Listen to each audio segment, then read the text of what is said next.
Hello, folks. We have done it. 100,000 subscribers on YouTube. Thank you to each and every one of you who helped make that possible. And if you want to see if you've picked up that copy of Kill Team Octarius, then go over to our prize claim center on tabletop.com and have a wee look there and see if you are the lucky devil who's picked it up. Otherwise, this week we are going retro, checking out Terry Gillingham's Time Bandits, having a look at Blizzard Entertainment's Wrath of the Lich King, and in our Indie of the Week, we see what a community project has come up with for one of my favorite fantasy games ever, Confrontation. Sit back and relax as we take you through our week's worth of gaming news from across the industry, because the weekend starts here.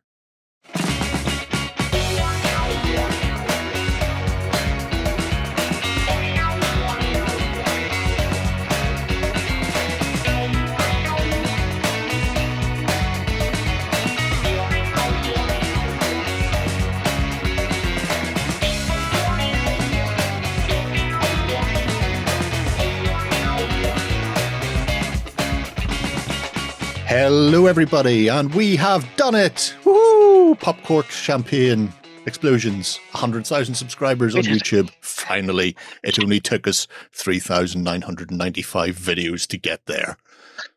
Got it!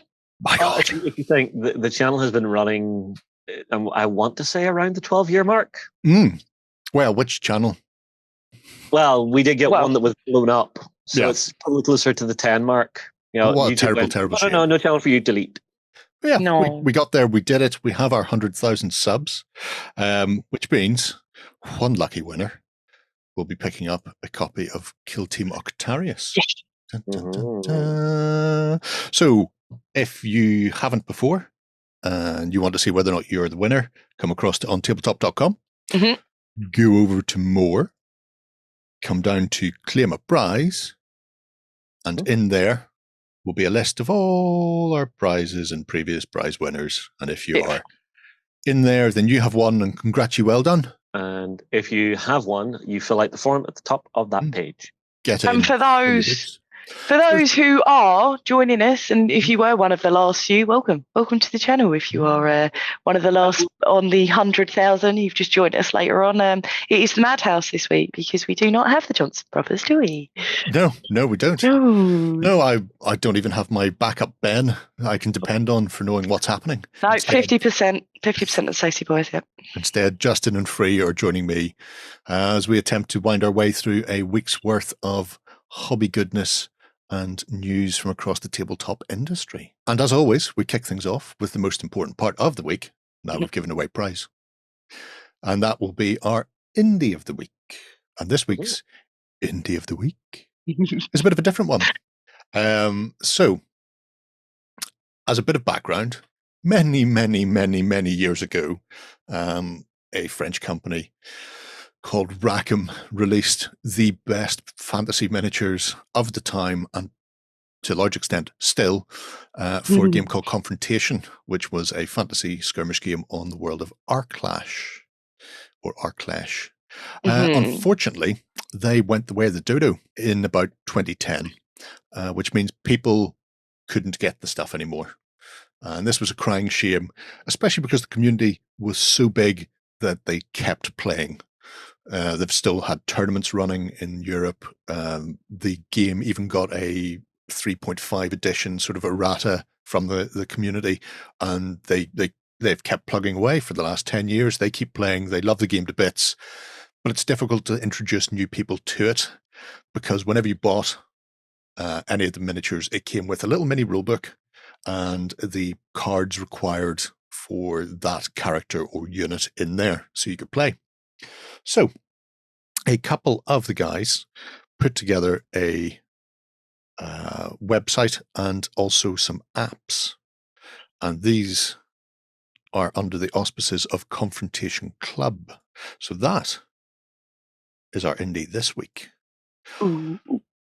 Essentially what they've done is collate everything you need to play into phone apps. Now, we have tried to browbeat PCs to actually allow us to emulate this on screen, but alas, it will not.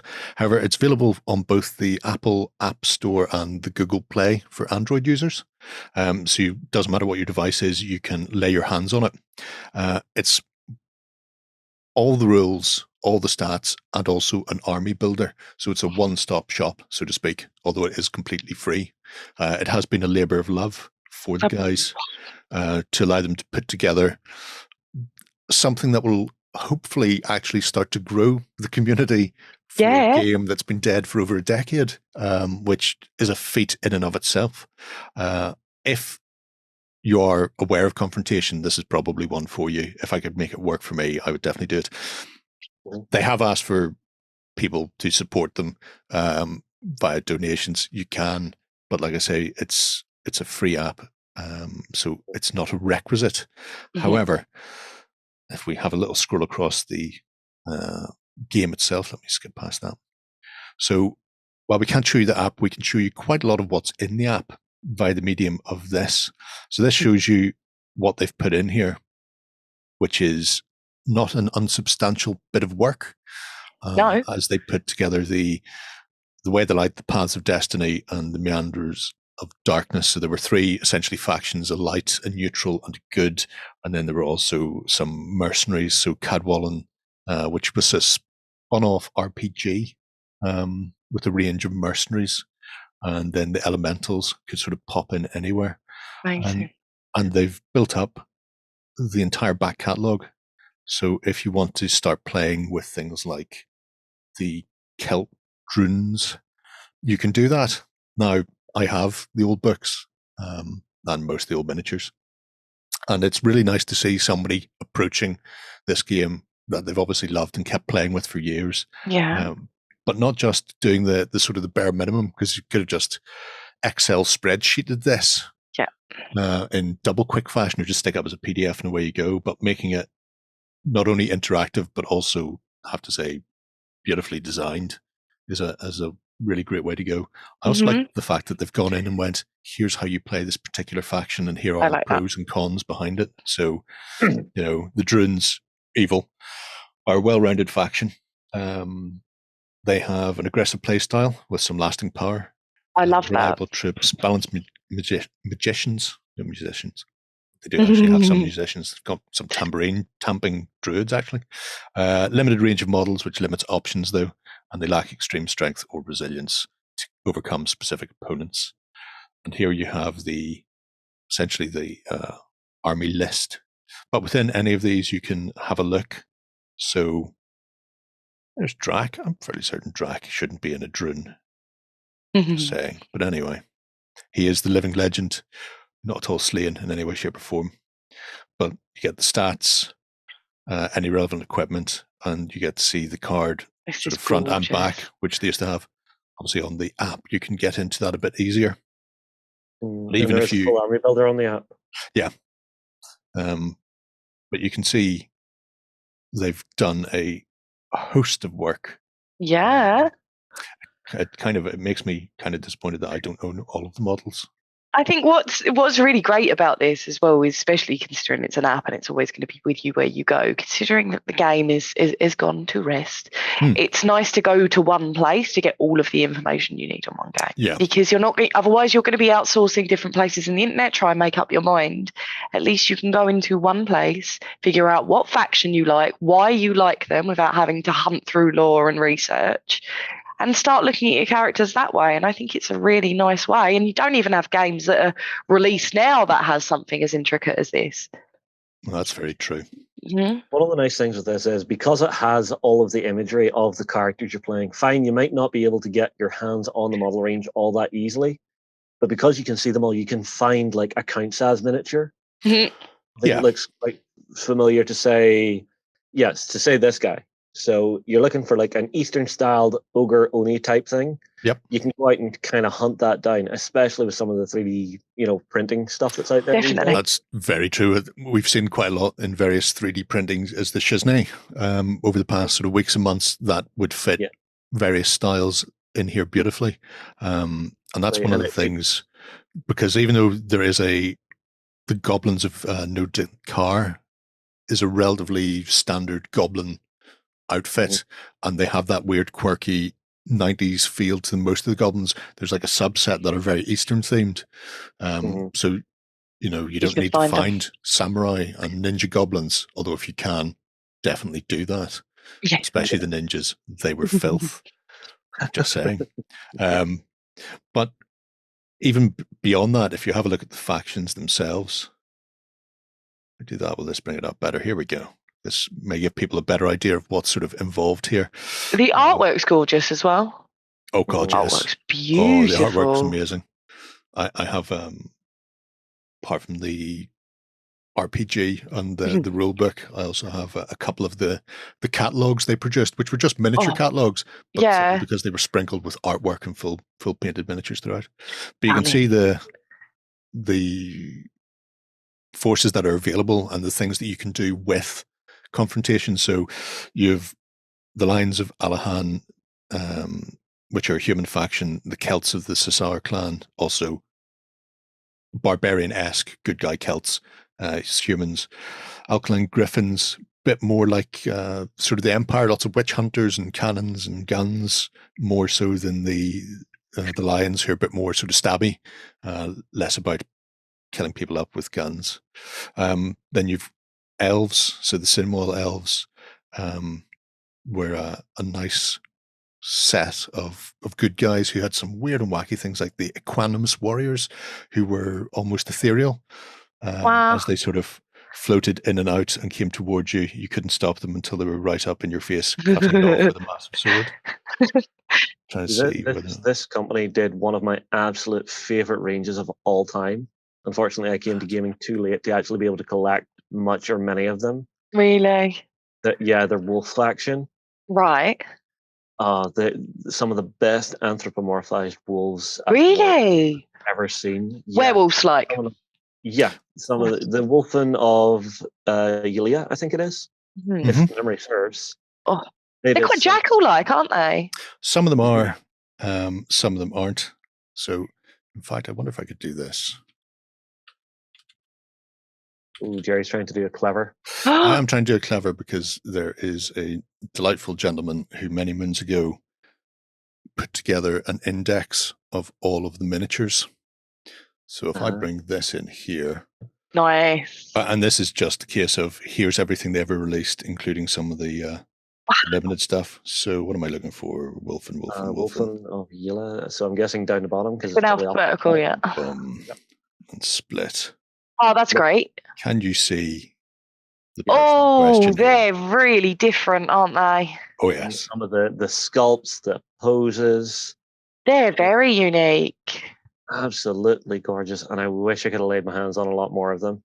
Because I think I only have like one or two of them. No luck on eBay or anything anymore, no? Oh, they're still on eBay. They're not cheap on eBay. No, I bet. Yeah. If you can find them. Willing to like remortgage my left kidney. Why did the game system just die? It wasn't the game system. It was the company itself fell over. So, I mean, there you can see some of the people. They're gorgeous, aren't they? Look, he's got Gaelbulg, Kjolin Spear. You'll get that in your face. They're beautiful.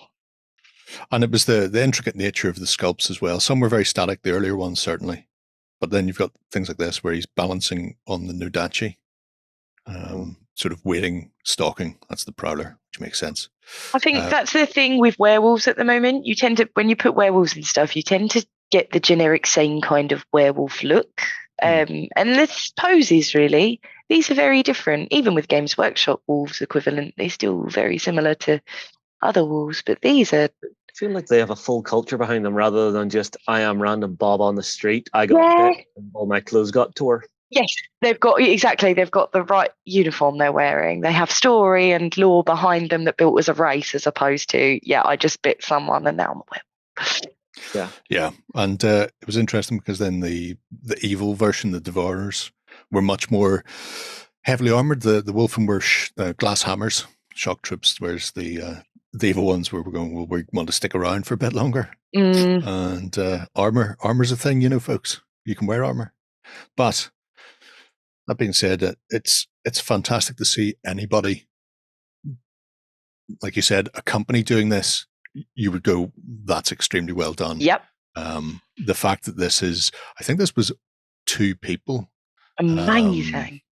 Actually On the put app as together. well. So Gilberto and I can't remember the other fella's name. I'll try and find out and we'll stick it below in the show notes. But making this a resource that people can go in and can get involved with a game that was a beautifully set of rules for a skirmish game. You were never playing with tons of models, and because you weren't playing with more than a dozen, sort of, if you were pushing 20, you were probably going a bit mad. But let's say you're playing sort of a dozen models aside, they could then delve into a more specific or tighter set of rules that, you know, brought in those skirmish attributes that you would expect to see in a game like that. It wasn't just a small game with a limited amount of figures in it. They made use of it. Also, I suppose before we shuffle off, all of the magic is also on here. So some of these are specific. So Miserycord is a griffin. So she has that specific sort of vengeful angel, but miracles, artifacts, and spells. So some were more nebulous and could be picked by multiple people. Other ones are tied to specific units or characters within it. But again, 100% everything you need. I think the only thing you might be missing is the randomization token. There's like a disc that was both an area effect template, but then it was like a 2-inch or 2.5-inch. I think You can make your own token quite easily, couldn't you? You make your own. I think that's probably the only thing that's going to be missing out of this. Also, because there was wound tracking in it, which obviously you would normally just throw little tokens on people to go, you know, they've got 3 wounds left or they've got 2 wounds or whatever it happens to be. I haven't had a chance to get in to see whether or not the app and the army builder covers that, but it's possible that it may do some tracking for you. That's great. But if it doesn't, at the very least, you can always stick a dice behind them. You know, it's not a major issue. But that is the Confrontation Club's Indie of the Week. And I'd like to see a passion project like that. Yeah. I love it when I see communities not let a game die because they love it so much. Yeah. It speaks not only to the quality of the community, but the quality of the game as well. Yes, there have been plenty of games that people loved, but when they went away, they dropped off a cliff and that was it. It was gone. Yeah. The fact that they've kept going and they've still got tournaments, they've still got a gaming scene across Europe. That's brilliant. Hopefully this will attract new players who maybe can't afford the eBay prices, but could pick up, or maybe already have, fantasy miniatures sitting at home. And they're going, well, I could use things. I've got a ton of Wrath of Kings as well, which had 5 factions in it. Now, Hadros is a bit wacky. Probably couldn't reuse Hadros in Confrontation, but certainly House Nazir could go in place of the Griffins or the Lions either. Then you've got the Wolfen faction. I can't remember what they were called. Wolves and Vampires in that one. Yeah. But yeah, there's enough stuff out there, although that's another deadish game. But you can go and if you've got these bits and pieces sitting around, and if you want to try a different game and a different way of playing with the miniatures you have, then I heartily suggest people grabbing that and giving it a go. Because it's fascinating. On their little website there, they also have a couple of places where there's like a Facebook group where they trade and sell miniatures. So you may be able to get your hands on some of the official ones if you're lucky. And if not, then proxy models are the way to go. It's a 28/32 mil figure range. So most of what you see out there will fit. 2-player game, is it? Yeah. Well, it's a standard tabletop game, so it's written for 2, but you could play it with more. Right. Where's one of my Wolfen? There's one of my Wolfen. Always in reach. Just reach out. Let's get the dust off. But there's a ogre from Heresy Labs. And then there's a Wolfen. So size-wise, scale-wise, they're going to be quite close. Yeah. Also, there's a whole range of mercenary ogres from the Cadwallon faction as well. So if you've got ogres kicking around, whether from Kings of War or Heresy or Mordheim, things like that, they can all be refactored into it as well. So you just need to see what you have and what you want to play and get stuck in. See, But- sometimes I think, Jerry, you have a bag of holding just off screen, and you just reach into the pocket universe to grab what you need. Yeah, I he can't does. reach the ogre. The ogre's on like third shelf up there at the moment, so I can't reach them. No, see, the thing is Jerry's just got Inspector Gadget arms, so Yeah, just go Gadget arms every single Easily. time he needs something. Yeah. But that is our Indie of the Week.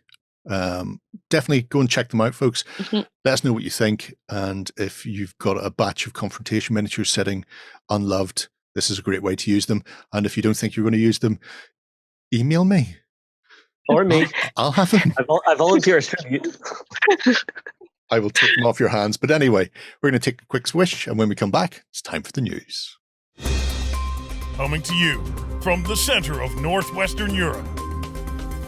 Covering board games, war games, card games, and all that you love. It's the news. All right, so we are back with the news. All the news that's fit to print, or in this case, throw at you digitally. And because it is Spookytober, as they tell me, Spooky season. Spookytober, we're going to kick things off this week with something from Raging Heroes Oh. and their latest Heroes Infinite range. So this is their STL and Patreon for whatever they feel like on whatever given month of the year it is. And they've gone for a grim fairy tale feel for Orktober, laying into the whole whimsy of everything. And these are not the Disney-esque versions of characters that you may have seen before. See, this is something no one ever thinks about, is the old Disney stories. The actual original, like, fairy tales. From Grimm. Horrifying. Oh, yeah. Mhm. Oh, they were terrific. Oh, yeah. Everything's- I mean, these. I think there was a kind of a witch that was embedded in a tree. Is that the? Oh, it was a bit. She's Could be carrying a wrong. tree with her. She's just there you go, that's she's a weird. humble apple salesman Just beautiful. moving from street to street. Oh, It's really nice seeing them do something a little bit more whimsy since we've been seeing all the goods and stuff. Yeah. It's nice to see something really different and looking at this because it works. It looks great.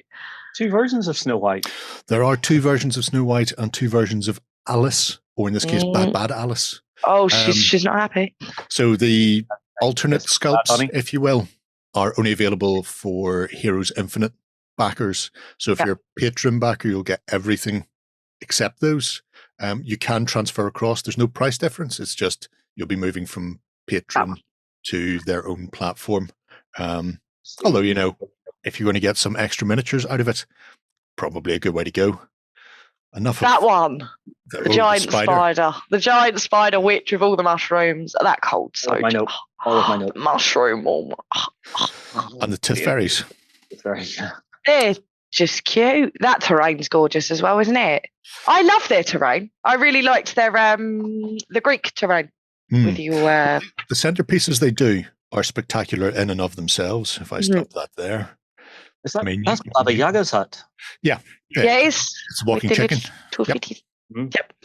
But they also have a range of terrain in here. So enough of that motion sickness inducing video as it scrolls around. Have a look at the actual doohickeys in here.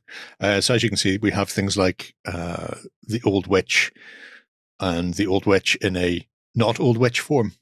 And as you can see, these are, while very identifiable, they have their own unique twist on them. There's our humble fruit salesman. Will nobody buy her apples? Oh, Her back is I mean, bent. I think she moonlights as a rat catcher. yeah. If she stood up straight, she'd look like one of those people that sell watches. She's just keeping the rats away from the delicious Royal Gala apples there that she's selling.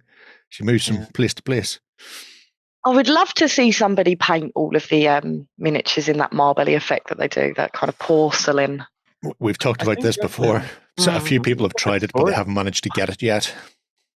We have a marble tutorial on site, though, that would be a very, very cool marble effect to do on this. Things one that was years ago. Well, I mean, you probably get just you can get porcelain resin. So presumably you'll be able to get it for 3D printers as well. Yeah. And then it would just be a case of blocking in the other colors. But it's very striking. I do like how it looks. Apart from the foot version, there is also a Jabberwocky, which comes without Evil Queen on back, so you can't just get the massive. Horrendous beastie. I was trying to remember some of the words from Jabberwocky, but it's been so long. It's like Smilig is the Grimble Toad and stuff like that. You know, anyway, it is a ridiculous model with. It's huge. There we go. If you imagine that's a 32mm figure on it. That's huge. Then you've got the unusual bladed teeth affair there. Well, if you did want to print a Jabberwocky puppy, you could always print it smaller. Yep. True. I quite like how it doubles back on itself as well. Yeah, that's nice. Simply because I reckon that means it fits on a. You probably get that on a 75mm square base. You use it as a Titan in Kings of War. Nice. Because big dragons are great, but putting a big dragon on a tabletop is sometimes difficult. So at least this one has the common decency to make itself as tight and compact as possible. We also have things like those. the card soldiers. They're fabulous. The pit fairies. They're brilliant, aren't they? Have we look at the card soldiers, and then we'll go down and have a look at the big, I love full-on them. strip of everything. I like how the symbol in the middle is kind of protruding a little bit. It's not a flat. Yeah. If you look on the one on the left, you can see it's poking out. Yeah, there's It's the blades on the spears that they're also the spade. It's very nice. Yeah. It's a nice little subtle detail. and you've got relief on it, so you don't have to be a fantastic painter to get the detail to show. Yeah. I also think that'd be really amusing just to put down on a 40k table and use as custard marines with their big pointy gold helmets on them. Yes. Just to watch the 40k fanboys freak. Well, a Demon of Zinch is possibly having fun that day. Oh no, I think they'd just be being a standard little custard bit marines. I really love these. They're a lot of fun, aren't they? Mm-hmm. Oh, they're hilarious. I'll go down, I'll find the big one. Here we go. So these are the two Heroes Infinite versions. So a little bit different from the regular. She says she's a witch huntress, but I have questions about whether or not she is a witch huntress or I mean, oh yeah. Yeah, honestly, why does she have one of the hands that's strapped to her in the old Spock Live Long and Prosper? Oh yes. Who knows? Maybe it's to stop her casting. Many questions. That's beautiful. I have to say that is a late White Rabbit. Lovely. Bad Bunny. Yeah. Bad Alice, yeah. Halloween games, you could add these in so easily. Imagine doing something like 7TV with these, doing like a horror version of those stories in the 7TV universe. Dear God, that would be good. And then we play the Embiggening game. Oh, this game. I like this game. So Prince Mother Funston, charming, who comes on both feet and a mounted version as well, which is nice if you want to. It's something they've done ever since the beginning of Raging Heroes. You'd often get Red the Riding Hood. Oh, Jesus, that's nice. That's my favourite, the Red Riding Hood one. Yeah, but look at Puss in Boots. Oh, that Puss in Boots is beautiful. He is having a bad day. A human has tried to give him a bath. Yeah, that's Mad Hat's nice. He's not as scary as the rest of the Mad Hat, but he's still pretty good. He's not meant to be scary. He's a delightful young man who just wants to have a tea party. Bluebeard. Yeah, Bluebeard's an unusual one. That is a random one to say. Although the teeth on the cloak, that's an odd addition. Well, clearly Bluebeard runs the Tooth Fairy protection racket. Of course. Because these Tooth Fairies don't seem to wait for things to appear beneath the pillow, but go out and harvest them themselves. Yeah. Another angle on that Jabberwocky. Oh.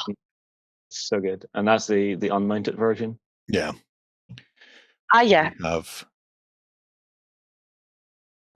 Prince Charming once again. Prince effing Charming.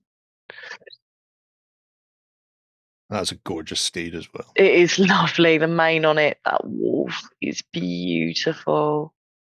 This was one I couldn't work out. Actually some texture. Well, that's what I couldn't work out, if there's texture on it or if they've painted the render to look like there's texture on it. Because it looks flocked, doesn't it? Yeah. Yeah, well, if you look at the edges of it, you can see it's like a smooth line, so maybe not.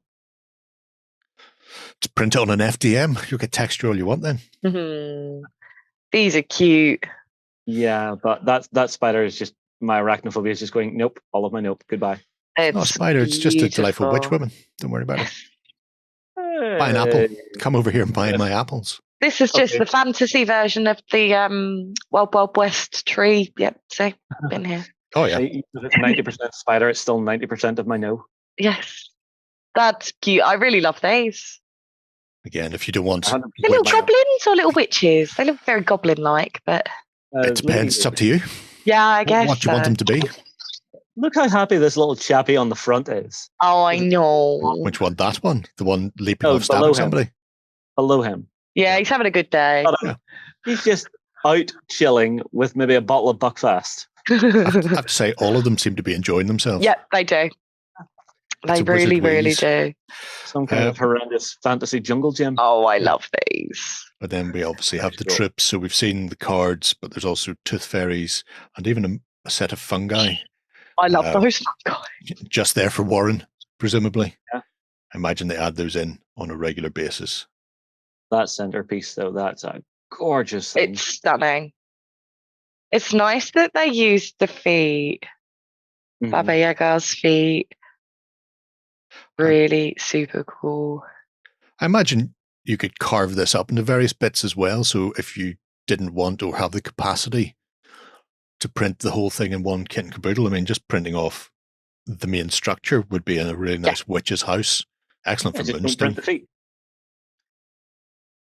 With chicken feet and bluebird. That's a separate component to me. And all the little pumpkins that are in and around it as well are cool. Yeah, well, it Mm. is Spookytober. Yeah, It is the spoopy season. Mm. it's spacing to be spooky. I love those little mushroom men. Oh, they're so cool. I mean, I guess they've had enough of people munching on them, so they're coming to munch other people and bring the horrible, visions to life. Always pays to be very particular about what you're doing when you're in a cave or walking through a dark forest, because the mushroom you Yeah, stand nope. on may be a friend. Yeah. The locals as well. Oh, I love that. The pliers and the yeah. That's pretty cutesy grim, isn't it? Mm-hmm. Well, as somebody once asked Terry Pratchett, what does the tooth fairy do with all those teeth? We know now Bluebeard sews them into the coat he's wearing. For reasons? Yes. Is Yeah. a well, I tooth mean, Just particularly 'cause. good at stopping sword points and balls? I don't know. Oh no, it's a summer collection. Then they also So have what's evil dwarves? evil dwarves, both foot and mounted versions of evil dwarves. So if people are looking to run some abyssals or chaos dwarves, then that's a good way of doing it. No I'm a bit- centaurs, but boars. I'm a bit sad that we didn't see the physical sleepy dopey they're all transition over. grumpy. Yeah, They're all grumpy because they're dwarves. or furious, perhaps. Evil dwarves on zombie unknown boars. cousin. If I get right, I say right to the bottom. Here we go. And here's the terrain set they've Broken done. down. So this isn't the centerpiece, but they have a whole creepy forest and also some sort of dungeony like maze. So you I can go love full that. Alice. Oh, you could go full on like labyrinth with That's this. amazing. Including a variety of topiary. You don't Those see much mushrooms. topiary. You don't see much topiary. That's an Alice in Wonderland influence, isn't it? Yeah. Because, I mean, if that's what you can fire out with it, I mean, how Yeah. quickly can you print that? A couple of days, Uh, done, dusted. I know. No, That's impressive. it's good. I like the Yeah. maze. I will say it's very easy to get out of the maze, though, because you can see. Yeah, yeah. Some Got aerial form of- vision. Some form of periscope may be required. Make you Who's first that? person it. Is that the wolf at the back? You can see how big the wolf is in comparison when you print. Yeah, There. the wolf's there, Yeah. and the apple seller is there just in front of the back corner maze on the left hand side. Just over There she here. is. Yeah. Yeah. I confused her for a shrub. Shrubbery. I- She's also lurking outside as well, as is he. So twins. Or who An apple knows? cider and They twin could have werewolf. they could have cut a bush like it. Who knows? I mean, Yeah, man, I would love to do a gaming table with this stuff. It's stunning. This is beautiful. I love the maze. it's certainly a different take on Halloween. Because obviously we'll see a lot of pumpkins, we'll see a lot of undead and things like that kicking around. But I think the fact that they've decided to run with the fairy tale aesthetic is a really nice way to go and a bit different. It's nice to see grim fairy tales come up, isn't it? Rather than it being Mythical horror. Very, very much so. Yeah. I mean, there is a wealth of stuff in there. If people are interested, they should definitely check them out, either on Patreon or over on their own Heroes Infinite page if you want to pick up those alternate sculpts, I suppose, of Alice and Snow White.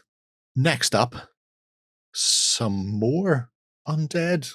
Some more undead. We're sticking to fantasy. We are sticking to fantasy. So we did know that this was coming soon, but I had no idea that it was going to be this soon. So World of Warcraft Wrath of the Lich King is now available as board game, and players can journey through Azeroth and come head to head against loads of armies, the Lich King, but on a tabletop in the new board game from Z-Man, but using a familiar system, which we all know and love very well, and that's the pandemic system.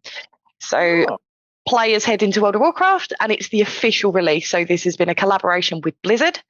So the pandemic system has been used, and it's incorporated frames to make the universe come alive. So the board is huge, if you can see that. Players who are familiar with World of Warcraft will be comfortable because they make their way through forts and temples and backgrounds and look at iconic locations in Azeroth. So it doesn't just stop at the world. You do meet characters along the way too. In highly detailed plastic minis. So you've got Thrall, the War Chief of the Horde, and characters like Banshee Queen of the Forsaken throughout too. Yeah. So instead of hunting and stopping the spread of pandemic and a disease, you're going to attempt to take down the Lich King through a series of quests where players need to travel far and wide to take down monsters, destroy the relics, and explore Northrend. So cards are the main mechanic of the game. So your hero cards will provide you like different ways of defending yourself against enemies, and they give you more equipment upgrades and moving across the land, and potions to restore hit points as well. So if you are interested in expanding World of Warcraft onto the tabletop, as I said, this is an official release and a collaboration between Z-Man and Blizzard. And it is really the most, I'd say personally, this was probably the most popular expansion of World of Warcraft as well. And you do fancy giving it a go. I'd personally be interested to see how this translates over onto a board, let alone keeping the themes of World of Warcraft. So maybe we're going to see the Pandaren one day as well, but it's quite cool to see where this is heading. It's interesting that they decided to just go with Northrend. Which does mean that you have to stay out of the Borderland Tundra because it was just dull as dishwater. I don't mind it being taken over by a zombie horde. But with the three continents they had at that stage, I thought would have been more sensible or made more of an interesting game, a more expansive game if they did all the continents. Because it seems relatively constricted. I mean, you've got the 4 zones there and Icecrown Citadel sitting in the center. I've never played Pandemic, so I don't know how much replayability you'll get on a small board like that. I've seen obviously the Pandemic Legacy versions where they're playing across the whole globe, and it seems like there's more places to go to and to try and cleanse, I suppose. So here it's a bit tight in, but then I suppose that lends to it that it's also a much faster game to play than the Legacy one. You're sort of firing out in an hour or so. So I think that's what's really nice about it, because it's obviously had to trim down a lot. As you know, World of Warcraft is huge, and it's obviously going to have to trim down a lot. And I think by using a game system that's already familiar to a lot of people, it is going to make it further. You're going to have to find like for like equivalent, aren't you? Because it's a game that's already played out, and you're going to need, okay, so what can this be if we put a World of Warcraft theme onto it? But it seems to have changed for the better, as it were. Certainly a fantasy aspect. It's a new way of playing Pandemic. You're not stopping the fight of a disease, you're going for quests, and it's certainly different, but you've still got that side in. So I'd be interested to see where this is going to go, and what happens next. Fascinating stuff. 1 to 5 players. Don't play Horde or filth. Just saying. Just don't. Just, that's no ifs, no buts. Nope. Filth. Horde filth. Moving on, but delving back into October and the main theme of the month that most people seem to lend to it these days, i.e. the greenskin Orktober. Kromlech have been smashing their way into the month with their range of stuff for the greenest of all months. Starting with the Godbuster Mega Stomper. Now, it did have an amazing theme tune and video that went with it, including lyrics so you could sing along. Yes. Limited edition, limited to 100. I think they may be at that or near to it at the moment. So it's been out for a week by the time you see this. So if you are after one of these, you probably need to jump over there immediately. Mm-hmm. It does have a hefty price tag on it, but it is close to 0.5 meter tall. Wow. So I think it's about 47 centimeters. It smoked as well, didn't it? Or was that just it? Oh. They're smoked because they copied me and my awesome smoke machine idea in a stomper. I did it first and my eyes light up. They've just had to paint theirs. Just saying. But, you did yours. I love this thing. Yeah, even if the big guy's gone or outside of your budget, there is plenty of other that's great. goodness for the rest of the month anyway. So some bits and pieces in here are solely for the month of Orktober. Others will be available long after. In this case, the Mega Clanker, who comes with that massive drum-fed, it looks like a Lehman Russ battle tank cannon. It does, though. It looks like a battle cannon they've stripped off a tank, and those shells are not particularly small in that drum mag. No. That's what I love about this stuff. All of the orc stuff here as part of Orktober looks like it's been banged about with a hammer, stuck on like that, and orcs have just pieced it together to create a mammoth weapon. It's gorgeous. It's what the orcs are best at, is just scrapping stuff together. Scrap. There's I think the backstory is there's like some genetic memory, if it's the 40k ones, where they just, some of them were born, no one had to scrap stuff together. Brain boys made them. Interesting thing with this, the pistons, so it's a resin kit, but if you put the short and long pistons around the other way, it will extend that claw arm in another direction. Mm-hmm. So even though it's technically a monopose resin kit, there is some variation to be made from them, which is quite cute. Apart from the big machines, you also require an orc to make sure they run. And so they have Mech Boss Dread Smasher, who comes with a choice of, again, arms, I think, on this one. So he doesn't have to have the drone controlling hand puppet like his, what was that, the Nintendo Power Glove? I think is what he's currently using. Or Iron Man's prototype. Or Iron Man's prototype. Yeah. So he can have a pistol instead, and the claw can be replaced with, I believe, an axe hand instead. But again, beautiful looking figure. Very orky and massively huge. Like he's got a 3-slice toaster on his shoulder. Yeah. Nice. You never know when you're going to be hungry in a battle. I like the siren. The siren on the shoulder's a nice one. Yeah. Coming into battle and you're just woo woo. It's great. So he backs up slowly if he needs the boys to get over to help him fight, he just turns that on and just like, the boss wants us. Speaking of boys, these are the ones in question. There's the little grunts. I like the fact that somebody's decided to pumpkinify that face, presumably for Orktober. Yeah. Why not?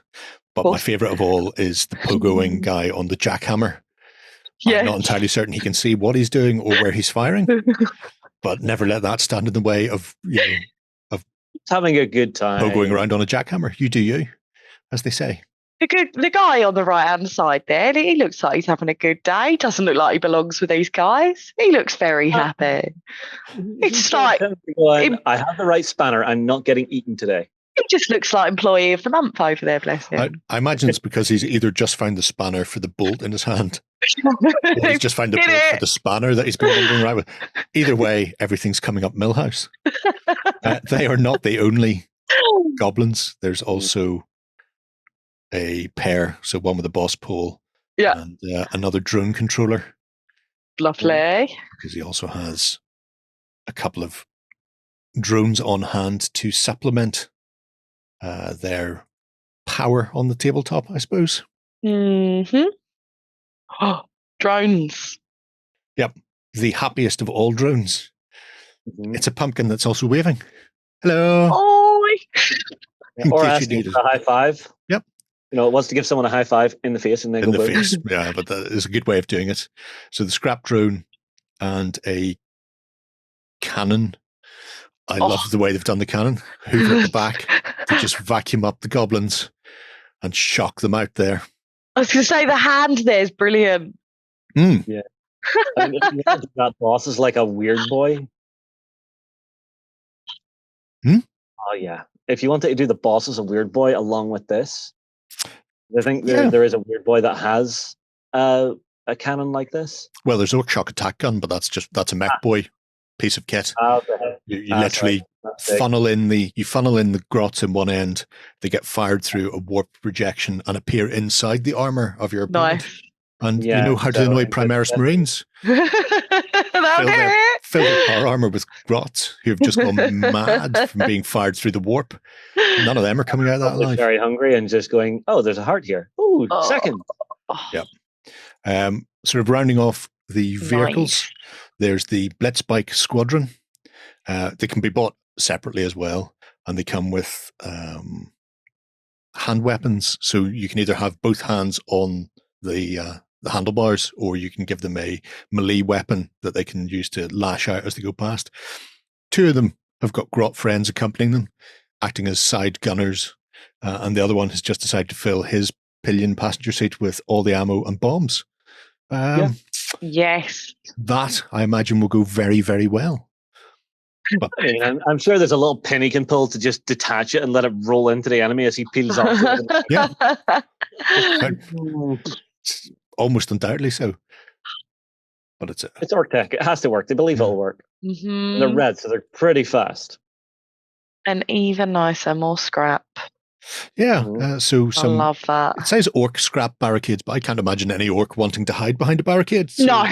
So I'm going to rename it a goblin scrap barricade, which makes far more sense to me. But if you want to add a bit of terrain to your tabletop, I don't know if the meta still exists. I know the last time I looked at 40k, nobody fielded an army in a tournament without taking the defense line upgrade. It was just that powerful. So having a defense line to match your army was always handy. But even if it hasn't, if it's shifted away from it, having some orky bits and pieces to throw around the board, block some line of sight, and let people know exactly who lives here is always good. Yeah. And if you fancy buying some merch, Na-na-na-na. Na-na-na-na. they have caps, tote bags, I t-shirts, love them. Socks, and socks. So you too can have your very own Godbuster t-shirt. Maybe if you can't get your hands on the Godbuster mech, you can at least show people where your allegiances lie. Yep. And I love them. the Gnaw socks. They're great. This is clearly a Christmas gift. Why is it out in October? Oh, You know, it's a Get good 'em time to in. do it for orcs. Besides, if you want to get them, you probably have to order them now anyway. yeah, you're Give probably you right. plenty of time to get them wrapped under a tree. Mhm. Or But behind some- even up the street now, I'm going up the street and the Christmas stuff is out. It's October. Let me have spooky season first. No, let Halloween out the way first. not for the likes of you. Gnaw socks, more like maw socks. Am I right? But They're adorable. a whole host of things from Kromlech. This is not the complete list either. If you go across the Kromlech, you'll find that there are some things where if you buy the mech boy with his grots as a pack, you'll also get things like a gnaw bat and a few other little bits and pieces as exclusive models in some of the larger sets. So if you are planning on picking a lot of them up anyway, it's worth having a look at what's in those packs, because you may get yourself a extra mini or two for free. But otherwise, Orktober, it's only got 3 weeks left. So if you're green skin inclined and fancy doing something weird and wacky for your 40k table, then worth checking out what the guys at Kromlech are up to. Now, here's a blast from the past. Go on. For all you kids in the audience, like myself, young at heart, if not actually technically young anymore. The Northumbrian Tin Soldier company have released, a long time ago, they released these actually as time robbers, but they have now got the official license. So we have actual official Time Bandit models if you're planning on recreating Terry Gillingham's fun-filled fantasy romp, which has one of the most depressing endings I've ever seen in a kid's film. Then you too can do it on the tabletop with the Time Bandits. So They're very sweet. The map. Yeah. Oh, What is the Time Bandits, Jerry? Time Bandits was a film. I'm sorry, I'm 28. I get that look when I say stuff. Sorry. Film in the mid-80s where this kid, Kevin, who doesn't really like his life, he's kind of lives in a fantasy world and mum and dad don't really care. And as he goes to bed one night, the Time Bandits, who have stolen a map of all the portals in the universe from the Supreme Being, who want to go on a heist, end up in his bedroom, and he gets sort of pulled along for the ride, and they make their way through time and space, attempting to steal whatever they can in a not particularly great way, it has to be said. Later on, poor Og gets turned into a pig. Is Sean Connery in it? Sean Connery is in it. Yeah, I've seen it. In fact, there is Sean Connery as Agamemnon fighting the Minotaur, which actually I'm pretty sure used a real skull from a cow as part of that hat, and that stayed with me for years, it has to be said, that image. Because it was like a human, a big man, but then this rotting bone face on top of it. Yeah, nice. Spoilers. We have to run like a classic movie night for you, Free. Oh, please do. I would appreciate.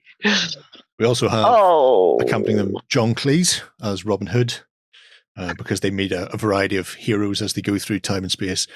They meet a few not so nice people as well, including Napoleon. They stole an awful lot of stuff from Napoleon, but he quite liked them because they were all shorter than him. Played by Ian Holm, actually. So, you know. Oh, really? Yeah. The cast and crew is just. I remember John Cleese, and I remember Sean Connery. I distinctly remember Sean Connery, but a bit fuzzy. Well, you couldn't really miss out on him. And half of Smith and Jones. Mel Smith played Winston, if memory serves. Although it has been a while, so you know, if you're an ogre with a back problem, there you have it. Rounding things out is the ultimate evil and his minions. So Benson, Robert, and Horseflesh. And in his hand, he's managed to get the map to allow him to get control over the universe from the Supreme Being. Nice. Unfortunate. But an absolutely stunning set of miniatures. And if people haven't seen them before, and it's entirely possible, because they came out a little while ago, hopefully now the fact that they are officially licensed from Handmade Films, that this will get the word out to more people, and people of an age like myself will be able to pick up, well, I actually already own them, but other people will be able to pick up the Time Bandits and relive their youth. Fantastic set of miniatures to get. And I think something like 7TV, where you could theoretically replay scenes from the film using the miniatures. That's cool. Would be a great way of doing it. So, you know, you can get on board and give that a go. Moving away from my youth before I get mugged down nostalgia lane. Oh, no, and over to board games. So Wizkids are announcing board games left, right, and centre at the minute. But there's one in particular that kind of really did catch my eye. So everybody loves a good game of Rummy, right? It's usually something that's taught by a grandparent. Mm-hmm. So it was something that me and my sister played growing up because, you know, we didn't have internet and, you know, imagination was the thing to do. So the newest announcement from Wizkids brings Rummy into storytelling. So as Detective Rummy combines that classic card game with a storytelling experience set in the theme of noir mystery. So players are going to take on the role as detectives in the hope that they solve a crime, gain a bit of fame in the meantime, and just solve the crime, realistically. So each player is thrown into a setting of worry and mystery, setting off from the agency where they come from. And they'll get given a series of locations to hunt down some clues and eventually solve the case. So you can play in two different types of modes. So you can play through the campaign and go through each case after case, or you can play it standalone and go through whatever particular case you want to. So it would be a really, really nice one, a nice start, fun and simple, especially if you know the mechanic, which you do because it's Rummy, everyone does. If you want to size a nice one to play at your games night, it's going to be strange. One thing I was concerned about mostly about this game is I find a lot of mystery games, they play out the same. So I was worried that this would have but there's cards in the deck that have game changer cards. So it changes who the killer is and it changes different things on the way forward. So although you're still using the same mechanic, it's definitely got replayability there. Oh, so good. It's really interesting way to translate such an old card game into a new one. Yeah. But it's set to be released this November. So you can pre-order it now online. And there's quite a few FLGS stores as well that have it available. But it really does look like quite a nice way to incorporate something as simple as Rummy into storytelling. 7 cases then in the box. Do you know what I love about this is something that I could sit down with my sister and play. My sister's something who knows how to play Rummy. I grew up playing Rummy with my sister, and I could sit down with her and say, "Oh, we already know how to play it." What do you mean you already know how to play it? Well, all you need to do is that, and we can go through the story, and she's already got that there. So it's stuff like that. It just allows more people to kind of connect to games without feeling overwhelmed of learning of a new mechanic. Yeah, quite interesting. It's a fascinating way of doing it. Certainly taking essentially a mainstay. Of rainy Sunday afternoons and childhood and using that as the mechanics to play a game with, rather than having to go and learn a whole new system and go, I want to play a noir style detective game, but I'll have to learn X, Y, or Z. Yeah. It's also, I quite like the fact that they've decided to go with noir as well, because I'm a big fan of genre, and there've been some terrific games. There've been some terrific movies and books over time. So it's interesting to see them approaching that, and the Roaring Twenties, and it's a nice setting. They'll never end. After the 30s were just more 20s. And Jerry, technically we're back in the Roaring 20s. Oh yeah. Yeah, technically we really are. That's why it never ended, Justin. That's so story. Where are we heading to after next? Well, we're going to be taking a look at some GW to round out the news. I know people are shocked. There's something big coming this weekend, isn't there? The pre-orders are coming for the Black Templar box set, which will contain everything you need to play. So this is, we imagine, the limited edition pre-order before the actual one, because it contains a wraparound cover of the classic 3rd edition box set front cover. It also contains 13 models, 12 of which are new. So you get yourself the new Emperor's Champion, the Marshal to lead them, and you also have a Crusader squad with 4 of our unarmored neophytes and 5 of the bigger initiates and a sword brother to lead them all. So presumably then the Dreadnought, it's not a Dreadnought these days, is it? Because it's a Primaris variant. Is the one that already exists. But full transfer sheet, book and cards. So you've got your stratagems, you've got your vows, which have been added in for the Templars, and all the relevant paraphernalia to get the Black Templars on the tabletop. Fascinating to see what way it's going to go. They were rather cryptic when they announced it. In that they said it would always, or if you pre-ordered it, you would definitely get a copy, although you will get one. Certain when. If you pre-order by a certain date, you will get your copy, but at some point. That was the kind of vague messaging that was put out. So potentially then something like they've done with the Sisters of Battle in the past, or Kill Team, where they did a second print run. Yes, possibly. But it meant you had to wait an extended period of time if you didn't get the initial batch. So interesting to see. I don't know how I feel about these armless minis, I feel like they look a bit wrong. Does he not need it? Personal preference. Why has he got his arms out? The more I see this, the more underwhelmed I become, because this is an army set. You get 13 army set, 13 models. What's going on there? Work on the principle, at least some people may be able to get these fully painted, True, but it's not many to get through. It's not an army in a box. If it's any help, it'll probably be the same price as most army sets. So, does that make you feel any better? No, not really. No. Shame. And I don't know. It's seeing the complete set there. I don't know. The more I look at it, the less I'm enjoying and liking it. I know John likes his Black Templar, but for this, it's a bit of a miss for me. Swing and a that. miss. Mm, Well, I imagine it will all be available separately. at some point. Just a case of how long, whether, because this is pre-ordering and then it'll arrive. I think this is going to be like the Sisters of Battle, where the pre-orders will be out in time for Christmas, but then the full release of the Force won't come until next year. Filter through. I think that's how they did it with the Sisters when they fired those out. It was a good 3-4 months before. Was it Indomitus that they did that with? Where they had loads, made a second one, and then they did it with Indomitus. Yeah, but that was them combating scalpers. Very naughty people out there. People will still scalp for it simply because some people won't want to wait 6-7 months for them. So they'll still be there anyway. But if you're after your Black Templars and you don't mind the lottery when it comes to when you'll receive it, then you can pre-order that from this weekend, which means up early, get in the queue, start hitting F5 and see how long it takes for their website to break. Yeah, fingers crossed. What, that it breaks or that you get through? That you get through. Otherwise, if you're lucky, you'll probably be able to get it from store.ontabletop.com. Or not. Who knows? Who knows how these things work? They tell us very little and we understand even less. But that is not the only news from GW this week, which is Warhammer Plus. I'm not saying it's going fantastically well. I'm not saying it's going fantastically badly. But what I will say is 2 months after its launch, if you subscribe, you have a chance to win every Citadel color product except the sprays.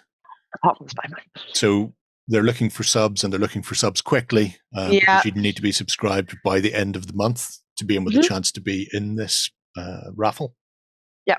You've got your paintbrushes, you've got every version, contrast, layer, dry, air.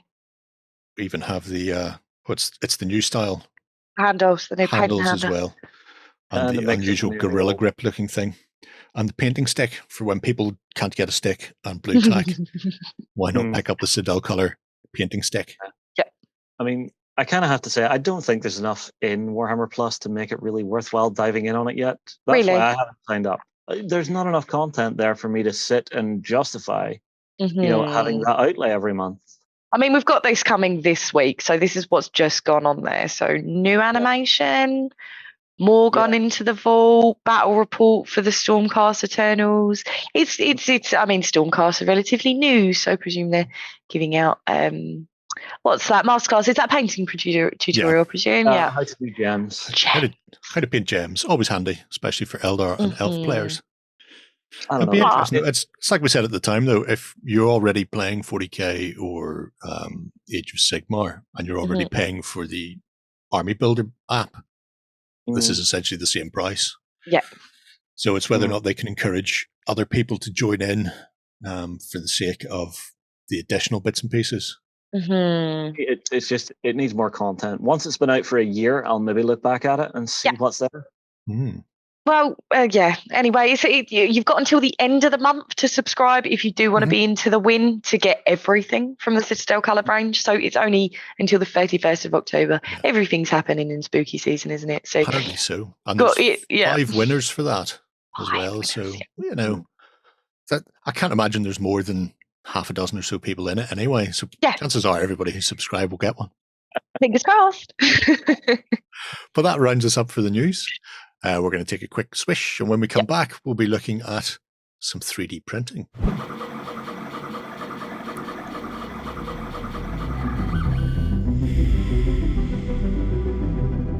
All right, so we are back with some 3D printing, which I'm led to believe is very much the coming thing for the kids. Yes.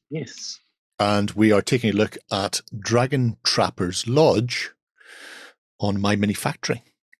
So this is a whole host of things, mostly fantasy. I'd say almost exclusively fantasy, but with unusual twists, not just the fact that we've got what appears to be a pumpkin beholder and a headless horseman. Oh, they're all exciting and new for Halloween. Yeah. Is that a cat lady or a witch? Why not both? What I like about this headless horseman is that he's almost skeletal. So not the horse itself. So it's not, but it is. So you've got the muscular, but if you go into the next pictures, you can see the spine and the ribs on the horse. It's quite an interesting. Keep going. I think it was underneath the saddle and stuff. Yeah, you can see the ribs coming through, and you can see the spine and bits. But it's really, and obviously it's got the skull and face. So it's a bit of a hybrid between dead and undead and fire. I'm just thinking Ghost Rider if it was a horse. Why not? He's not the first Ghost Rider. There were others before him. Might have been a cowboy one. Wild West Ghost Rider. If anybody can remember the name of the cowboy one from the comic books, put it below. Because I know there was one. That's a beautiful beholder, isn't it? That's fun. That is very much Orktober right there. Oh, it's having a sleep. Oh, but is it a trick or a treat if you take one of the baby pumpkins that it's trying to? I think very much a trick on that. That's very cool. Surprise! He's a happy guy, though, isn't he? As petrifying as that is, he's quite smiley. Well, a couple of the little pumpkins look kind of sleepy. They do. They're just waking up. You say that. I say they're narrowing their eye as they beam somebody. Yeah, more like squinting at someone, yeah. They're getting the Dreamlight to throw in the LEDs. It's the I kill you. Kill you. Side eye. Anyway, let's not get distracted by those, for there's so much more to see. Oh, there is. Do you want to have a look at that before we go delving in other places? Please. Succubus. Oh, there you go. So there answers your question. Neither a witch or a cat, in actual fact. Succubus. A succubus. Wings. With wings. Miniature. If you wanted to run a tiefling. Yeah, you could do that. That's very nice. That's gorgeous. Ideal to use for Kings of War as well, for the succubus. It's not an overdone succubus. Sometimes you see them and a succubus is just completely overdone. That's just nice. That's your stereotypical sexy succubus. Good. I like the look on the face as well. Different. Yeah. Almost a wink, but holds it together. A smirk and an angel? Yeah, but look, that's quite clearly a fake halo and fake wings. Yeah. She's dressed up for Halloween. It's a Halloween costume. That's great. Because sometimes you just need to piss off. Angels who get far too up themselves on a regular basis, I feel. It's just reminding me of hell of a boss. Wow. That's quite the... Ooh. Hate incarnate. Wow. And that's huge. There's some detail in that, isn't there? I see vomit. I'm just looking on the kind of ribbon. Is it the markings on the across the wings? Yeah. I think somebody's had massive banners out strewn between tower and buildings for some sort of delightful festival, and he's just gone barreling down Main Street and tore them all down. I was going to say that, or someone's lost their kite, one or the other. Yeah. Well, it's kind of just like screw you and your parade. There's some detail on that. Oh, that's beautiful. It's great. The outside of the wings have got more texture than the inside. And then that exposed spine as well. Lovely work. That's a beautiful dragon. I mean, seeing the chains on it, maybe he was chained up in the town square and it was just, they were having a celebration going, yay, we caught him. Oops. There's some real different stuff in here, though, isn't it? It's real unique. Very much so. Oh, they're cute and petrifying. For fans of Annabelle everywhere. A set of creepy dolls. And just so you know, if anybody is in a house where somebody collects these porcelain dolls, they are all murderers. They will kill you in your sleep one of these days. Yeah. Thankfully, my missus's collection is still stateside. Oh, yeah. Oh, yeah. Oh, you're going to be murdered. Oh, yeah.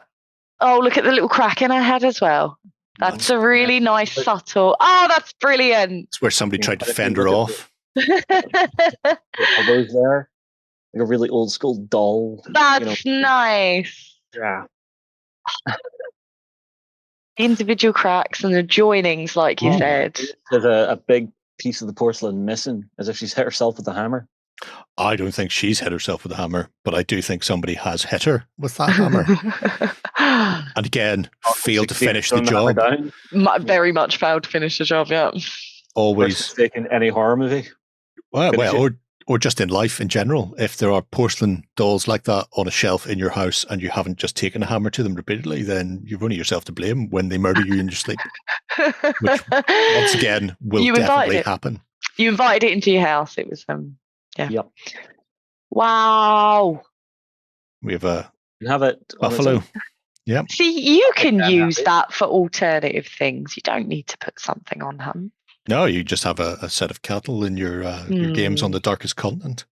And this is something that comes up a lot in this particular collection from Dragon Trapper. There are several selections of miniatures that are sort of themed around various peoples. So obviously there you see the African theme, but there's also a Native American looking thing and also Asian as well, if memory serves. Nice. Let's skip on and see what we can find. In fact, we'll have a quick look at the lady on her feet. I'm just going to jump randomly to another page. There's one on page 8 that's caught my eye, and I haven't clicked open yet. Okay. And I'd love to look. Go and have a little look in a moment. Some beautiful detailing on this. You see on the arms and the outer thigh. Yeah. Yeah. That's actually like ritual scarification that some tribes do. That's a gorgeous little detail to have. And also the neck ribbons as well to stretch the neck. Gorgeous. And a big python. And of course the big python. Beautiful soothsayer. Look. What's on this page? Ooh, more dragony things. Ooh. Is that a turtle? It's an Asian style airship with like the lantern. Oh, just seen my favourite bit from a Tom Cruise movie ever. Wasn't it a unicorn though? Legend. Was it Legend? Where he's riding through and the thing dies in the swamp. And it's a very heart-tugging scene. I couldn't stop laughing. Your mount is dead. You're a terrible failure. Anyway. I adore this. That's gorgeous. 15 quid as well, like. Yeah. Beautiful. That's nice. You could use the little lanterns. You know, the little thingy lantern. Well, that's what I'm looking at. The fact that they've done the airship like a paper lantern. Yeah. For the balloons, because generally when you see things like this, they are more Hindenburg-y and canvas and sealed, so they tend to be long sausage-like shapes. Whereas that very nice thematic piece. That design fits the ship, if that makes sense. It does, yeah. You know, you've got the oriental-looking barking dog on the back of it, the dragon on the prow, and then paper lanterns holding it aloft as you go looking for lightning. That's beautiful. That's very unique. Fabulous. Absolutely fabulous. I want one, like right now. There is so much interesting. There's so much in here, isn't there? What's with the Gamera with the shack on the back? The snapping turtle shack, isn't it? That one. Yeah. Lodgeback snapper. That's cool, isn't it? Very tasty. Oh, that's a nice snapping turtle. A lot of good eating on one of those. Not bad. Oh. That's lovely. That's really nice. Can you imagine that walking across the battlefield, you Tell know? You what, it's more frightening than Baba Yaga's chicken-legged hut. It is, that's petrifying.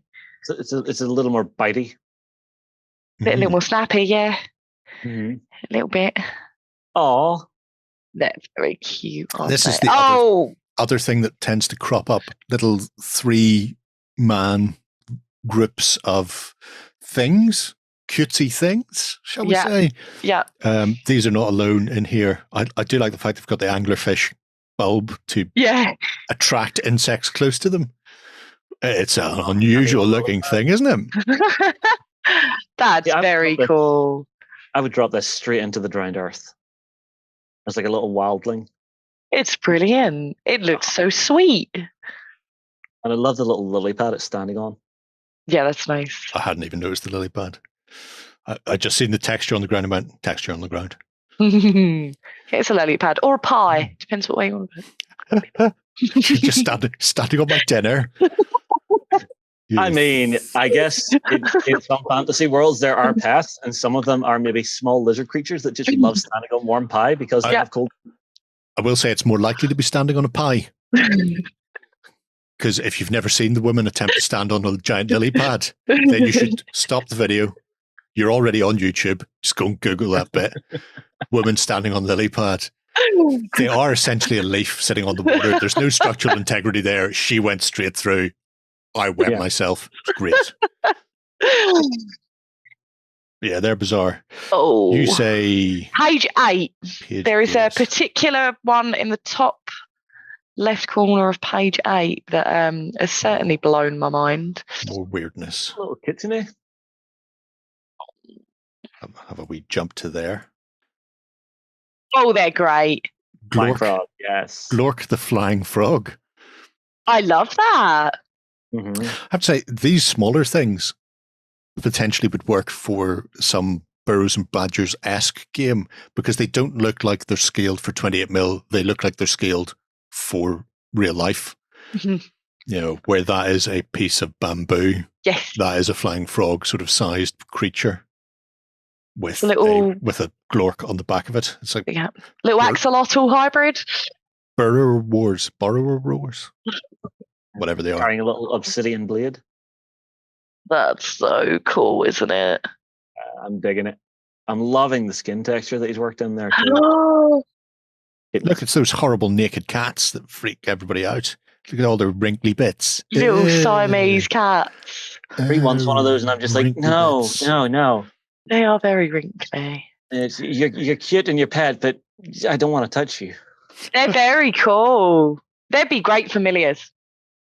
Fantastic familiars. That's about all the Egyptian hieroglyphs. Well, actually, they're on the floor, so lower glyphs. Creepy. Sitting there hairless like cat. a human. Yeah. Human in a suit. Ooh.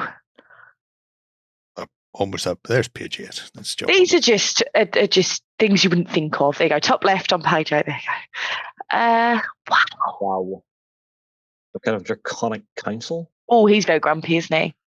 Mm-hmm. Mm. Again, the way it wraps in and around itself with that massive tail. Makes a base baller as well. Yeah, I don't want to even imagine getting a slap from that tail. No. You know, that's what happens when you go and ask a dragon for wisdom. Don't interrupt me while I'm communing with the ultimate. Wicked face. There you go. Top left. I just, All right. Yeah, it was just I looked into a bit of these, Is that and they're like quite. Baby a monsters. robin? These were very. I mean, fair enough. The little horse with a beard, the unicorn with a beard, but I just the kind of griffin pigeon hybrid Hippogriff, hippogriff. Pegasus, budgie griff. and even a beholder. They are so bizarre. They're great. They are. That's great, isn't it? They are creepy on a whole other level of creep. His little beard. I mean, unicorn. That's not too bad. No. But when you think about it, it's when you do hit the birds who are fluffier. Yeah, than the unicorn. There we go. So There things we like are. that.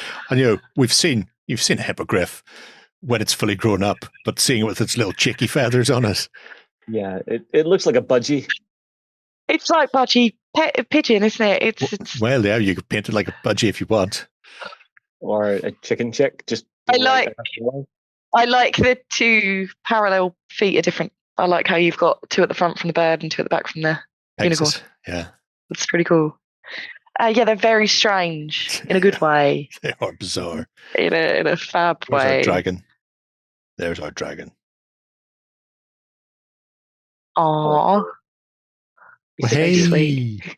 Has he got any teeth? He looks a bit gummy. He did. he's got some Well, teeth. look at the No, the but- dragon. The dragon. teething. Yeah, he looks gummy. Fantastic. There's a different. There we go. There's the other picture. Don't know why it wasn't showing me the other picture when I went forward and back. Yeah. Deciding to jump around instead. Show me the one before that. Nah. What about the one behind it? Nah. Nah, whatever. You're just going to jump to wherever you want, aren't you? Yeah. Yep. My mini factory. Very cool. I Cougars do love your that the jobs. beholder in that is teething. All he wants for Christmas is his 2 front teeth. Oh, there's a wagon. Always like to see a good wagon. There's a lot of dinosaurs here as well, isn't there? There are many Been a good dinosaurs. few dinosaurs. Oh, they're lovely. So barbarian. Weapons are even very highly detailed. So saber-tooth skull. Tiny Equivalent. buckler. And it looks like he's lost his hand. Well, he knew the risks. He's got a buckler now, so doesn't need a hand. Oh, there you go. Don't worry, it grew back. Glued it And back on.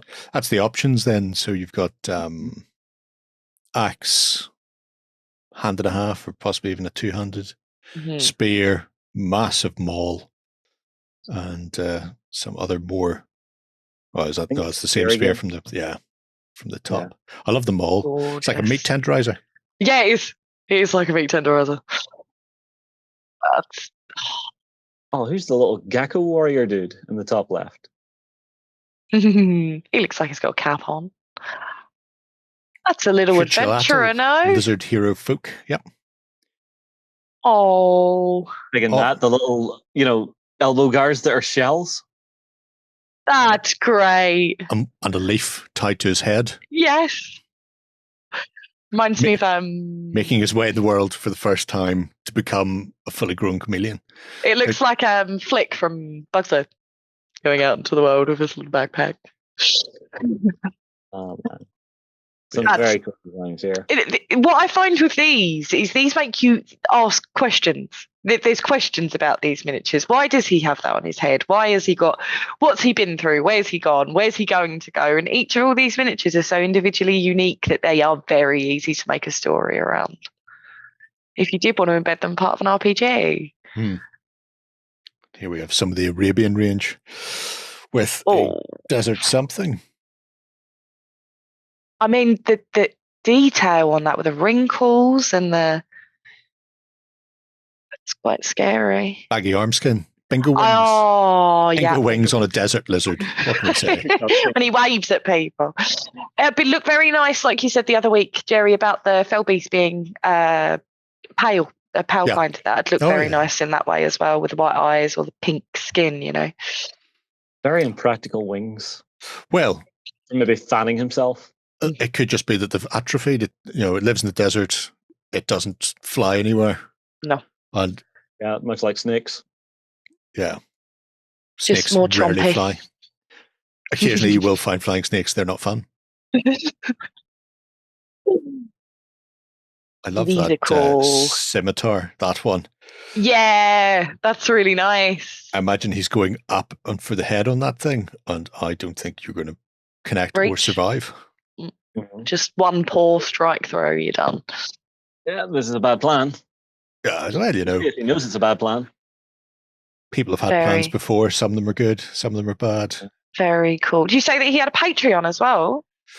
No, I think everything's across here on My Mini Factory. Yep. He may have a Patreon. If he does, I didn't find it. But to be fair, I didn't look particularly hard. So Huntress is gorgeous as well.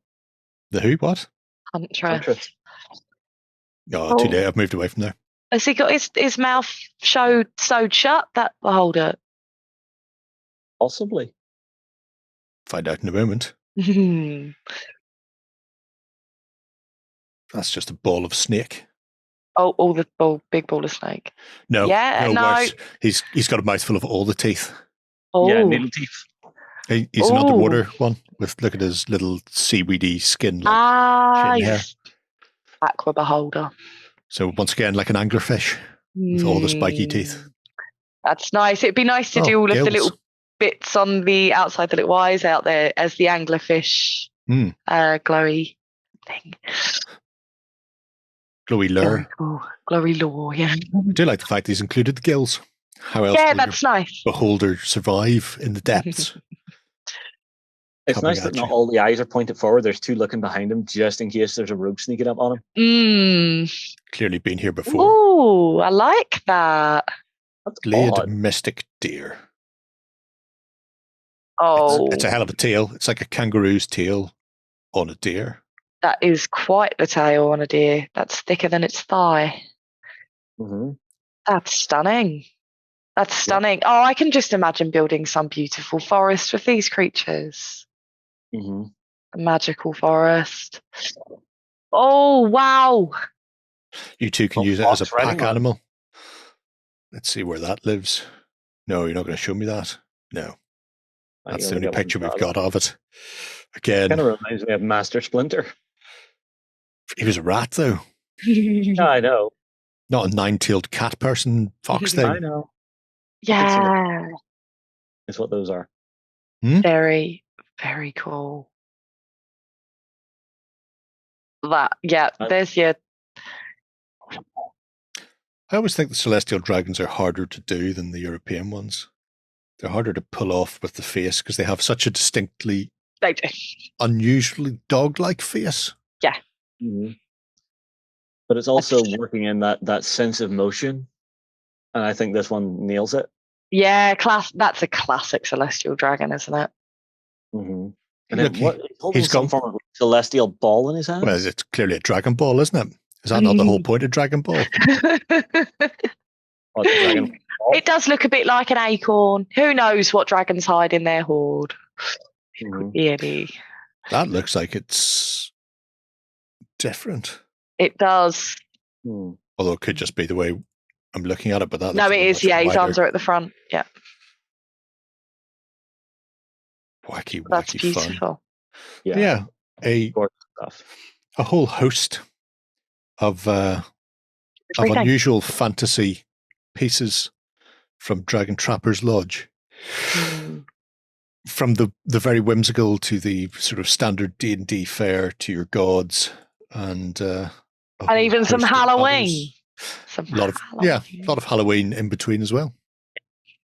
I love the fact that they're allowing you to have all the options for the characters as well, so the different weapon loadouts. That's nice. Yeah, I would not say a you separate could buy. magnetize it if that was your bag, but these days you kids probably just print out 15 versions. 2, 4, 6. And I have to paint 15 versions. There's only 6 options. What's that? 6 times 5 times 4 times 3 times 2 times 1. Many options. All the options. Seems like a lot of options. I'm not printing out or painting that many. Magnets are the way to go.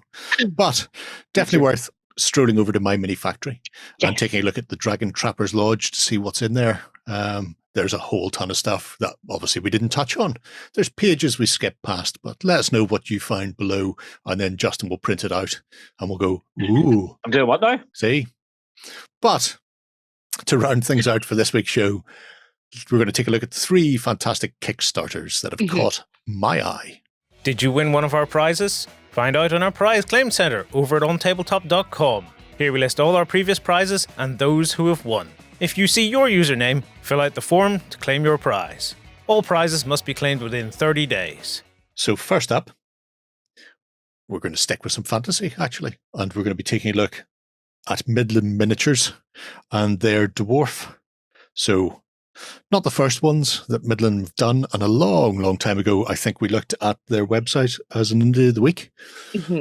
Right at the very start, I believe. So there will not be a ton of stretch goals in here. It's not how Midland do it. They come up with a range, generally rather small, tight range, and then they run a very short Kickstarter to fund it. But it's one of the reasons why, as an indie, we could only look at about 2 pages worth of stuff, because they have hundreds of sculpts for fantasy players.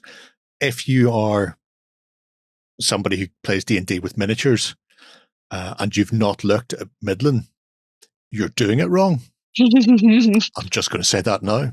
As you can see, everyone is a sort of little bespoke character for a specific class, and you've got male and female versions of each. So we have our rangers, our cleric, wizards, warriors, rogues, and monks. So the six standard classes for D&D before they go off book and start creating their own ones for no apparent reason.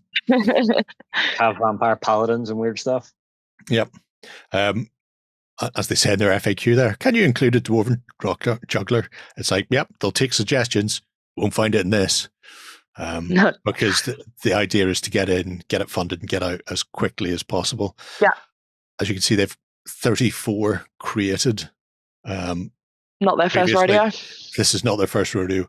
Nope. But in that time, they've fulfilled all of them to a large degree. In fact, Midlam's Kickstarters never ask for much either. That one's only 600 as well. They only ask what? It's always a minimum. Yeah, £600, and they've smashed the back doors in, as people say. But just in case you haven't seen it, if you didn't see the end of the week, this is Midlam's website. Wow. This is everything they've got, and these are not particularly small ranges when you get in there. Subdivided again, and then in there, dozens of miniatures. So depending on what it is you're after, you may only find 12 boar-headed beastmen. But then, how many people need more than 12 with boar heads? Not to be confused with the round head or eagle heads or whatever it happens to be. The 101 townsfolk. That's so cool. Yeah. That's great then. Just to have out on your table when you're on. They're brilliant for RPGs. Yeah. So, like I say, Midlam miniatures. Terrific models. Metal. You won't find any STL files or anything here because it is traditionally sculpted. But the care and attention they put into them are absolutely stunning. And I would definitely pick up any of these for any of my games. Not RPGs, obviously. I have standards. But a lot of skirmish games, tabletop games, I could definitely use the whole range of stuff that they've worked on. And because they are designed for sort of RPGs, they're all individuals, they're all characters, and they're all absolutely stunning. Yes. So well funded, and a week left on that one. So can you buy all of them or just one of them? Or what does the pledges look like? You can go from a single. Mm-hmm. So a single will cost you £4. If you want to buy the whole kit and caboodle, you'll get the 12 for £30. So that's great. Reasonable. Yeah. It's very, very cheap indeed. Yeah. And if you want a double set, you can do that as well. Oh, they're metal as well. Oh, brilliant. Yeah. Oh, no messing around here. Proper models for proper people. Perfect. And once I got the taste for that, like hitting your first pint of Guinness at the end of the day, you start to get thirst on. Yeah. So at that point, I found myself the Undead stuff for Red Moon from OlimpYa. Yeah. OlimpYa models, which is a range of Undead 28mm figures. Again, old school, classically sculpted metal models, and a bit unusual because they're coming from a Italian company who specialize exclusively in large-scale historical modelers. So, if you're after a 90mm Viking or a member of the British Army from Rorke's Drift or the Indian Mutiny to sit as a display piece, that's there. Yeah. However, they've decided to do a range of 28mm fantasy Undead, and I, for one, wholeheartedly approve. Oh, these are great. And these are great. A very, very classic look to them as well. So they do. You've got that medieval Europe look. This poor fella's lost one glove. Pardon? No bat wings. No bat wings. If Lloyd was here, he'd be loving that. But you also have the crew for the catapult as well. So somebody with a massive hammer there to knock the chocks out. He's not going to get much weight behind that without the muscle, is he? Well, no. That's why he needs the big head on it. Gravity will do most of the work on that one. Foot on gravestone rock. Nice. Which is just there for 10. Manacled as well, which is a nice touch. Well, once you've got somebody crewing your war machine, you don't want them running off. No. Yeah, that's one way to do it. bloody skeletons. I raise a graveyard full, then they all run off somewhere else. I've got to resurrect a whole new pile of them. But I absolutely adore these. They're brilliant. They're Well, like both for the look, they're very much standard fare from most of my childhood, but also I really like the fact that you can just have a set of these as a unit on the tabletop or to add into your dungeons. And there's Barbarian Warzan as a skeleton, which I imagine is how most of his adventures end. Generally, as he screams, tears the loincloth off and charges. That's where he ended up. Nice. There you go, there he is. And there he is beforehand. Look at that mullet on that poor dead barbarian fella. Oh, I like the leader. Yeah, Lord Daraka, possibly. Draka? Does have a skull shield, so Lordy won't be liking that. Mm-hmm. He's on a Batwing sword. He's very Vader-like in undead form. Yeah, that is very Vader-like. He has that feel. He's also managed to get somebody to polish his stuff up, which is very good. Nice. Or it's magical and doesn't corrupt and rust. Yeah, maybe. Time will tell. Mm-hmm. I do love the trebuchet there, or not trebuchet, some Catapult. orange. Yeah, just a catapult, we'll say. Yeah, I like the design. Onager's got a crossbeam. Gravestone weight. Yeah, well, you need something to work there. Mm-hmm. And there's plenty of them around. In fact, you just res the skeletons and go, carry that. Bring that with you, son. We'll need that. That's brilliant. And a white king with a brutal-looking axe. Butterfly on one side and big bearded Lochaber on the other. Yes. Horrendously nice. Very, very nice. And foot on shield, is that possibly fly? head. Could be. Could be a tiny ball. Mm. Who knows? A little rosette. Mm. Whatever it is, it's just simply darling. It is. It really is. I'm absolutely fascinated to see what they do with this. Obviously, they had a very low goal as well because they were a very small range of stuff being done in metals. But hopefully this is the start of something bigger from OlimpYa. OlimpYa. Because I'd really like to see more, especially more undead, potentially cavalry or some more heavily armored, sticking with that sort of classic fantasy / European medieval look to them, because they just look terrific to have stomping at you.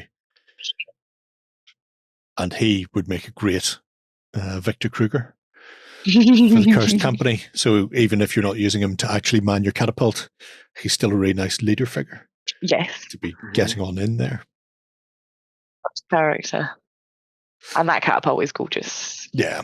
I love the fact that it's actually got the metal stakes coming out from the wheels to actually hold it in position when it fires. How much is it to get a whole undead army for everything they're offering? The whole undead, I think, was around 90. Let me scroll it down. Or maybe it wasn't actually. Maybe I'm just calculating up my other thing. Oh, there you go. 49 for the whole army plus catapult. So in UK, that's like 42. Mm-hmm. Yep, about £42. Oh, well, about £42 in Northern Ireland. They'll be shipping on top of that because I'll be coming from Italy. Yeah. So if you are in Great Britain, you'll be paying more. Mm-hmm. But at that price, you're not going to be paying a huge amount more. No, you will not. It's a terrific looking set of models. So if you're interested in picking up some undead to fight your dwarves that you've just ordered from Midlam, then check out OlimpYa. OlimpYa. And they're undead metal miniatures for wargaming and collectibles. But we have one last Kickstarter to look at this week. Yeah. And this is Beware of Bears. Beware of bears, yeah. Please beware of bears. Sound advice. It is sound advice. It is always good to beware of bears because you never know when they're going to be coming at you as you make your way through the forest. See, this concept of this game I found amazing. So you are to get out, you are going to escape. That's the goal. So you're playing with others and you're competing to get out. But no matter what way, no matter what corner you turn, you're going to run into some danger. And you, along with your opponents, you all want to get out. So why not chuck a bit of danger their way and so you can get out first? But there's loads of different ways you can kind of protect yourself, cause a distraction and get the hell out. But it seems like a lot of fun, for sure. It's a little fun little card game where you can play with the family essentially in a very short amount of time. And all you need to do is find 8 or lay 8 cards for your path to get out. And when you've got your 8, you're good to go. However, as you play, your friends, family, frenemies will attempt to prevent you by slipping things into your forest in front of you, which could be bears. They can take a look. Maybe they'll just, maybe they're bluffing. Maybe they slide something in that you think might be a bear, so you avoid that card, thus forcing you to pick something else from in front of you, which may be more likely to be a bear card to delay you. But it's an interesting thing that it's been put together by a family based on the fact that one of their kids is very accident prone. We'll keep running into things or falling off stuff. So whether it's falling off an electric scooter and fracturing both the wrists or getting stung by a Portuguese man of war. So one of the most venomous sea creatures you can possibly have the misfortune of getting hit by. So whenever they were going hiking in a forest and they seen a beware of bears sign, they decided, wouldn't it be funny if Mikey got killed up by a bear? That would be hilarious. Think of all the other things that have befallen them. Yeah. So they came up with this, which shows off sort of interesting bits and pieces from wildlife parks. So you get that sort of nature brought into your house through the actual cards themselves. Yeah. But then you have these various cards that you can use. So things like trash or donuts to delay bears. So make your opponents flip forest cards as they get attracted towards them. There's also the bear stare down. So one thing they've described this as is like Russian roulette, but with bears. Now, I'm not sure how you fit a bear in the chamber of a gun for Russian roulette, but at that point, you just keep flipping cards until things have gone horribly wrong between you and your Russian roulette bear stare down. Until somebody hits a bear and loses a life. Yeah. At that point, it really is just a case of how lucky do you feel. But very simple mechanics. Bucket of lava, though. Why? Yeah. Because why not? Bucket of lava is a great way of getting rid of things. It really is. Just look at that Danish family's house on that island of the Canaries. Yeah. Yeah, that was bad. The bucket of lava definitely did that a job. Well, did, but not a bear in sight. Not a bear in sight, no. Also, squirrel. Oh, wow. There is a lot of squirrels in this as well. I think this has the potential to be a real stabby game. Oh, yeah. If you want to go in and play a really nice one where you just want to find your exit, you're going to want to screw over your friends and screw over your family, and you're going to not want them to be aware of this. So as quickly as humanly possible. Yes. Also, the fact that it is just a little quick card game, you're going to be hammering through these in sort of 45 minutes. Yeah. You're in and out. You can play as many games as this as you want. Handy thing to have when you are hiking in a forest with your family. It is, yeah. Bring it with you to play when you're tenting later on. And then obviously terrify the kids who are with you by thought that they may just get killed up by a bear. Yeah. Especially if you're in a country that doesn't have bears. Don't let them know that. No. Children need living on the edge. To be take your kids out to the Lake District over in England. It's just like, Anna, but beware the bears. Yes. Beware the bears. The game itself is only $20. Although if you do pledge for some of the bigger things like the expansions, you can get yourself a cool Hawaiian shirt wearing polar bear. Yeah. Which is a lost bear. And I imagine if you find that along with its card in the deck, that's going to be particularly bad. They are pushing through stretch goals like you wouldn't believe. And Yeah, the they next are. one up is a furry token pouch. Now, I'm not sure what part of the bear would gift you a Easy. furry pouch, Easy. Calm down. but if you are They are after, incredibly well funded. they're incredibly, like I say, a simple concept, but one that has obviously attracted a lot of people. The game itself looks like it's going to be a lot of fun, and with 13 days left on it, you should be fairly happy jumping in on this one if you're interested in it. This isn't their first game.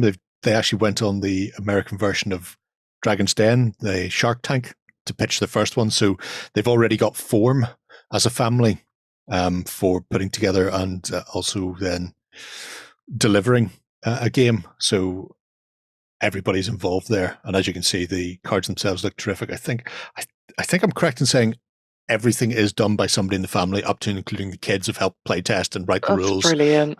Mum and dad have done things like the graphic design and the layout and the artwork. So it's all self-contained, and the family that plays together stays together. Isn't that what they say? Look at that back. That's a good bag.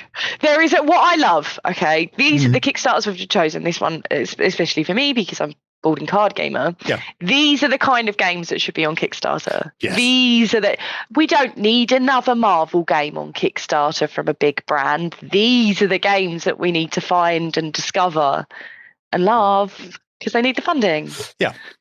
Yeah, I mean, this isn't a company that are sitting there going, we've got 5 billion from a hedge fund, but we don't want to spend any of our own money, so we're going to spend yours to do it instead.